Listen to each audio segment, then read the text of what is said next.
समर्थन भारी पैमाने पर हमें मिल रहा है और भारी बहुमत से हम लोग चुनाव जीते। देखिए, महायुति इसका नाम बदलना चाहिए, इसको महाभ्रष्ट सरकार बोलनी चाहिए। महाभ्रष्ट सरकार है। गैर कानूनी तरीके से सरकार 2.5 साल से महाराष्ट्र में चल रही है। विकास के नाम पर भ्रष्टाचार कर रही है। देश के प्रधानमंत्री को लाती है छत्रपति शिवाजी महाराज के पुतले का अनावरण करने के लिए। उसमें घोटाला होता है। 8 महीने में छत्रपति शिवाजी महाराज का पुतला ढह जाता है। 5 साल में वहाँ के विधायक ने जिस तरह से भ्रष्टाचार किया है, घोटाला किया है, लोगों पे अन्याय किया है, तो लोग त्रस्त हैं। 20 तारीख को महाराष्ट्र में सत्ता परिवर्तन होने जा रहा है। महाराष्ट्र की जनता ने अपना जनमानस बना लिया है। कांग्रेस के वरिष्ठ नेता आरिफ नसीम खान एक बार फिर से चांदीवली विधानसभा क्षेत्र से चुनावी मैदान में हैं। इन्होंने आज अपना नॉमिनेशन भरा है, नामांकन भरा है। नसीम भाई, आज नामांकन भरा आपने। पिछले बार बड़े कम अंतर से आप चूक गए थे। इस बार क्या माहौल लग रहा है? आप नामांकन भर के आए आज। बहुत अच्छा माहौल है। लोगों का बड़ा उमड़ते हुए सैलाब की तरह लोग आज आए और अपना आशीर्वाद दिया। उन्होंने दुआएं दी हैं और समर्थन दिया है। और जिस तरह से लोगों में उत्साह है और पिछले 5 साल में वहाँ के विधायक ने जिस तरह से भ्रष्टाचार किया है, घोटाला किया है, लोगों पे अन्याय किया है, तो लोग त्रस्त हैं। और लोगों ने हमारे पिछले 20 साल का कार्यकाल को देखा है, हमारे विकास को देखा है और लोगों का समर्थन भारी पैमाने पर हमें मिल रहा है और भारी बहुमत से हम लोग चुनाव जीतेंगे। कह रहे हैं कि महायुति के कैंडिडेट है जो आपके सामने जो शख्स खड़े हैं, इस बार एनसीपी का भी समर्थन है, तो मुस्लिम वोट्स भी मिलेंगे, तो फिर से वो चुनौती देने के लिए तैयार हैं आपके खिलाफ। देखिए, महायुति इसका नाम बदलना चाहिए, इसको महाभ्रष्ट सरकार बोलनी चाहिए। महाभ्रष्ट सरकार है। पिछले 2.5 साल के अंदर महाराष्ट्र के इतिहास में जिस तरह से मुंबई और महाराष्ट्र को लूटा गया है, ऐसा कभी इस राज्य के अंदर कभी दिखाई नहीं गया। महाराष्ट्र एक अलग संस्कृति और कल्चर वाला राज्य है। छत्रपति शिवाजी महाराज, शाहू महाराज, बाबा साहेब अम्बेडकर की विचारधारा को मानकर चलने वाला राज्य है। विकास पर विश्वास करने वाले लोग हैं, एक दूसरे के साथ खड़े होने वाले सोच के लोग हैं। ये वो महाराष्ट्र है। तो और इस महाराष्ट्र में जिस तरह से उद्धव ठाकरे जी की पीठ में छुरा भोंकने का काम किया गया, शरद पवार जी जैसे कद्दावर नेता जिन्होंने देश में अपनी सेवाएं दी हैं, पूरी ज़िंदगी दी है, महाराष्ट्र को उन्होंने महाराष्ट्र बनाने में उनका एक योगदान रहा है, उनकी पार्टी को जिस तरह से तोड़ा गया है। गैर कानूनी तरीके से सरकार 2.5 साल से महाराष्ट्र में चल रही है। और ये सरकार चलना एक अलग बात है, लेकिन ये सरकार पूरी तरह से भ्रष्टाचार में लिप्त है। विकास के नाम पर भ्रष्टाचार कर रही है। देश के प्रधानमंत्री को लाती है छत्रपति शिवाजी महाराज के पुतले का अनावरण करने के लिए। उसमें घोटाला होता है। 8 महीने में छत्रपति शिवाजी महाराज का पुतला ढह जाता है। आखिर इसका जवाबदेह कौन है? तो ये आज महाराष्ट्र की जनमानस में, महाराष्ट्र की जनता में एक गुस्सा है महायुति के सरकार के खिलाफ, शिंदे सरकार के खिलाफ। आप देखिए, 20 तारीख को महाराष्ट्र में सत्ता परिवर्तन होने जा रहा है। महाराष्ट्र की जनता ने अपना जनमानस बना लिया है और वो सत्ता परिवर्तन करेगी। महाविकास आघाड़ी की सरकार यहाँ पर गठित होगी। कांग्रेस ने एक वीडियो जारी किया है और वीडियो में ये दिखाया गया है कि कई सारे प्रोजेक्ट्स जो हैं वो यहाँ से गुजरात चले गए हैं और जो युवा हैं वो बेरोजगार हैं, वो भजिया तल रहे हैं। इस तरह के वीडियो आप लोगों ने जारी किया है। क्या मंशा है इसके पीछे? क्या कहना क्या चाहते हैं? मंशा नहीं है। जो महाराष्ट्र में जो हुआ है, मुंबई जैसे शहर में, मुंबई हम इस देश की आर्थिक राजधानी इसे कहते हैं, सबसे ज़्यादा देश को टैक्स देने वाला मुंबई शहर है।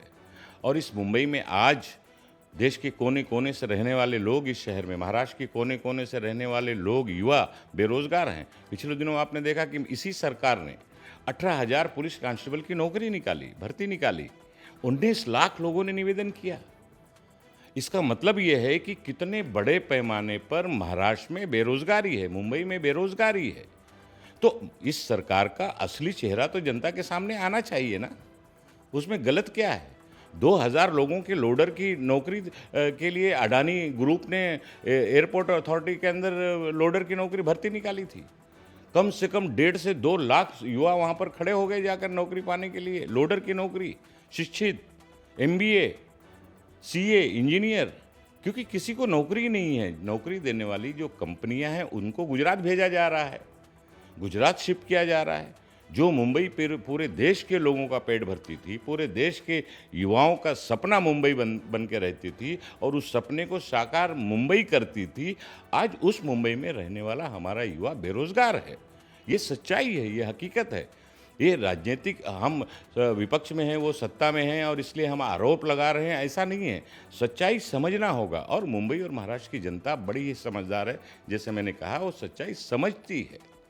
आपके वीडियो पर, आप लोगों ने जो वीडियो जारी किया उस पर देवेंद्र फडणवीस ने कहा कि विपक्ष जो है, कांग्रेस का खासकर उन्होंने जिक्र किया, वो गुजरात की सबसे बड़ी ब्रांड एम्बेसडर है और वही गुजरात का जिक्र जो है वो हरदम करती रहती है। सवाल जो सच्चाई है वो जनता के सामने हमें लाना चाहिए। हम विपक्ष में हैं, एक जिम्मेदार विपक्ष की ये जिम्मेदारी बनती है कि अगर राज्य में, शहर में अगर कोई गलतियां हो रही हैं, सरकार कोई गड़बड़ी कर रही है, गलत कर रही है, तो उसको आईना दिखाने का काम करना चाहिए। और वो एक विपक्ष, मजबूत विपक्ष और ईमानदार विपक्ष के नाते हमारी जिम्मेदारी है, वो हम कर रहे हैं। आप लोग का सीट का एडजस्टमेंट जो है वो अब तक फाइनलाइज नहीं हो पा रहा है। एक तो घोषणा नहीं हुई है, दूसरा कुछ ऐसी सीटें हैं जिसमें आपने भी कैंडिडेट अनाउंस कर दिया है, आपके सहयोगी पार्टी शिवसेना यूबीटी ने भी कैंडिडेट अनाउंस कर दिया है। सोलापुर साउथ की एक सीट ऐसे ही है। शिवसेना यूबीटी काफ़ी भड़की हुई है इसको लेकर। देखिए, सवाल एक सीट का नहीं है, इसमें कोई शक नहीं कि 2, 5, 10 सीटों को लेकर हमारा आपस में हमारी चर्चा चल रही है, बातचीत चल रही है। हम भी चाहते हैं कि वो सीटें हम लड़ें, यूबीटी चाहती है कि वो लड़ें, एनसीपी कोई सीट चाहती है वो लड़ें, समाजवादी कोई सीट चाहती है वो लड़ें। तो जब इतना बड़ा महागठबंधन होता है, कई पार्टियों का समावेश उस गठबंधन में होता है, तो स्वाभाविक है सीटों को लेकर थोड़ी खींचतान चलती है, क्योंकि हर पार्टी के नेता पर अपने अपने कार्यकर्ताओं का दबाव होता है और हर पार्टी ये चाहती है, ये जानती है, ये सोचती है कि ज़्यादा से ज़्यादा हम सीट लड़ें, अच्छी सीटें हम लड़ें, हम चुनाव जीतने वाली सीटें लड़ें। तो ये स्वाभाविक है, ये राजनीति में और गठबंधन की राजनीति में हमेशा अक्सर होता रहा है। तो इसमें कोई नई बात नहीं है। जहाँ तक यूनिटी की सवाल है, एकजुटता का सवाल है, महाविकास आघाड़ी मजबूत चट्टान की तरह खड़ी है। आप देखिए, आज मैंने नामांकन भरा, सारी पार्टी के लोग उसके अंदर शामिल हुए, सारे पार्टी के नेता उसमें शामिल हुए। तो हम सब लोग एकजुट होकर काम कर रहे हैं। कहीं छोटी मोटी 2, 4, 10 सीटों पे मतभेद है तो वो आपस में बैठकर उसको सुलझा लिया जाएगा। अभी समय है, 48 घंटे का सुलझ जाएगा। आप तो कह रहे हैं कि सब लोग एकजुट हैं, लेकिन संजय राउत तो रोज आप लोगों को धमकी देते हुए दिखते हैं। आज भी वो कह रहे थे कि सोलापुर साउथ में अगर कांग्रेस से टाइपिंग मिस्टेक हो गया है तो ठीक है, वरना ऐसा टाइपिंग मिस्टेक हम भी कर सकते हैं पूरे राज्य में। नहीं तो संजय जी की बात में धमकी कहाँ है? ये तो आप मीडिया वालों का दुष्प्रचार है। आप लड़ाने का काम कर रहे हैं हमारी पार्टियों को, आपस में पार्टी के नेताओं को। संजय जी से हम लोगों के, सभी के गठबंधन के जितने नेता हैं, सभी के साथ अच्छे संबंध हैं। ठीक है, कुछ सीटों को लेके मतभेद है, ना नहीं है, उसमें जो सच्चाई है। अब चल रही है, बात चल रही है, लेकिन उसको बातचीत से उसको हल किया जाएगा और मजबूती के साथ हम लोग जनता के प्रति जवाबदेह हैं। महाराष्ट्र की जनता की आज ये भावना है कि भ्रष्ट महायुति सरकार को उखाड़ फेंका जाए। पिछले 3-4 महीने पहले देश का लोकसभा चुनाव हुआ, महाराष्ट्र की जनता ने भी वोट दिया। किसको वोट दिया, किसको समर्थन दिया? महायुति की जमानत जब्त हुई ना पूरे महाराष्ट्र में। अगर इनके अंदर जरा भी शर्म और गैरत होती तो इनको राजीनामा देना चाहिए था, क्योंकि महाराष्ट्र की जनता का मैंडेट इनके खिलाफ गया है और अब इनके ज़मीन पैर से इनकी ज़मीन सरक चुकी है, खिसक चुकी है। इस तरह से तमाम सारे अफवाहें फैलवाते हैं उनके मित्रों के जरिए, उनके मित्र जो कुछ मीडिया में हैं उनके ज़रिए, और इस तरह से शोषा छोड़ते रहते हैं। जहाँ तक महाविकास आघाड़ी का सवाल है, महाविकास आघाड़ी एकजुट है और एकजुटता के साथ ये चुनाव लड़ेगी और जीतेगी, क्योंकि ये जनता की, महाराष्ट्र की जनता की भावना है और महाराष्ट्र की जनता का भावना का आदर करते हुए हम लोग मजबूती से चुनाव लड़ेंगे। चलिए, बहुत शुभकामनाएं आपको। तो नसीम खान थे जो बता रहे थे कि महाविकास आघाड़ी एकजुट है और एक साथ चुनाव लड़ेगी। कुछ सीटों को लेकर खींचतान जरूर चल रही है, लेकिन उसे सुलझा लिया जाएगा। वहीं जो वीडियो कांग्रेस ने रिलीज किया है उसके बारे में कांग्रेस के नेताओं, नसीम साहब का ये कहना है कि ये सच्चाई है और ये जनता के सामने आनी चाहिए। कैमरा विजन भदौरिया के साथ राजेश कुमार, इंडिया टीवी, मुंबई।